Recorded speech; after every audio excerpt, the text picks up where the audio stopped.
Deixa eu começar esse vídeo com uma pergunta simples, mas um pouco desconfortável. Qual foi o sonho mais estranho que você já teve? Não o mais assustador, nem o mais bonito, mas aquele que parecia real demais, um lugar que você nunca visitou, mas que de algum jeito parecia familiar, como se você já tivesse estado lá antes, ou pior, como se ainda fosse voltar. Sonhos sempre foram tratados como bagunça da mente, fragmentos aleatórios, memórias misturadas, coisas sem sentido. Mas e se isso for só a explicação mais confortável? Porque quanto mais a gente observa os sonhos, mais difícil fica acreditar que eles são apenas imaginação. Desde sempre o ser humano sonha, e desde sempre algo nos sonhos parece errado, ou talvez profundamente revelador. Você já reparou que muitos sonhos acontecem em lugares vazios? Corredores longos, casas abandonadas, escolas sem ninguém, escadas que não levam a lugar algum, espaços que parecem estar esperando. E o mais estranho, milhares de pessoas ao redor do mundo relatam sonhar com lugares parecidos. Não iguais, mas com a mesma sensação. É como se existisse um mapa invisível dos sonhos, e cada pessoa acessasse uma parte dele. Algumas pessoas sonham sempre com a mesma cidade, outras com a mesma casa, outras com um campo aberto no meio do nada. E em cada novo sonho, o lugar parece maior, mais detalhado, como se estivesse sendo explorado aos poucos.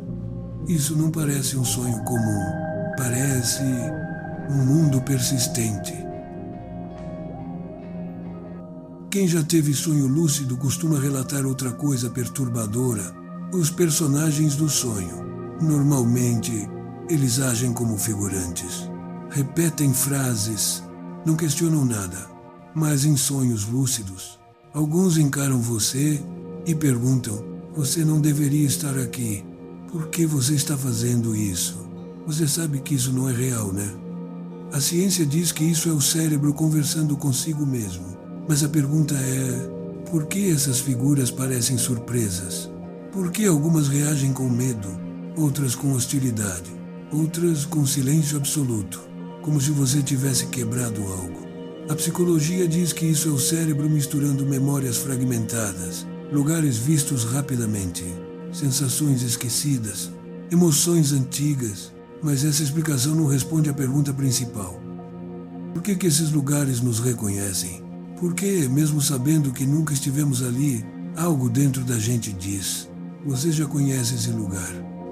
E é aqui que as coisas começam a ficar inquietantes, porque junto desses lugares, muitas pessoas relatam outra coisa, uma presença, a sensação clara de que alguém está observando, não um monstro, não algo visível, mas uma consciência silenciosa, às vezes só uma sombra ao fundo, às vezes um rosto sem feições.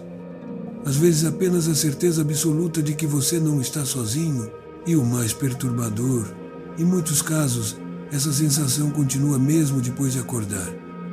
A ciência chama isso de parassônia, um estado em que o cérebro fica preso entre o sonho e a vigília. Mas culturas antigas têm outro nome para isso. Para elas, o sono é um momento de vulnerabilidade, um estado onde a mente atravessa o véu. Talvez por isso tantas tradições falem de observadores, entidades que existem entre planos, que não entram no nosso mundo, mas nos percebem quando dormimos. Agora vamos para o ponto mais desconfortável, a paralisia do sono. Você acorda, mas não consegue se mexer, não consegue falar, e sente uma presença no ambiente. Não é sonho, não é vigília completa. É um estado intermediário e em culturas completamente diferentes. Pessoas descrevem a mesma coisa: uma sombra, um observador, uma figura à beira da cama. A ciência explica como falha neurológica, mas nunca explica por que o conteúdo é tão parecido. Por que o cérebro escolheria sempre a mesma forma? Nos últimos anos, a internet popularizou algo chamado Dreamcore. Imagens estranhas, cenários sem lógica, sons distantes, lugares que parecem lembranças que nunca aconteceram, escorregadores abandonados, piscinas vazias, corredores infinitos, televisões sem sinal. Não são imagens assustadoras, mas provocam algo específico. Desconforto, uma nostalgia que não é sua, uma memória que você não viveu. E muita gente relata a mesma coisa. Depois de consumir esse tipo de conteúdo, os sonhos ficam mais intensos, mais vívidos, mais estranhos, como se algo tivesse sido ativado. Isso se conecta diretamente aos espaços liminares, lugares de transição entre o que foi e o que ainda será. Mas o Dreamcore vai além. Ele não mostra apenas o espaço. Ele provoca o sentimento. É como se esse conteúdo falasse direto com o subconsciente, sem pedir permissão. E aí surge uma pergunta inevitável. E se os sonhos não forem apenas criados, mas acessados? A ciência moderna começou a brincar com essa ideia.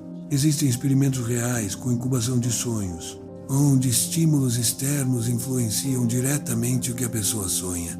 Sons, imagens, cheiros, palavras.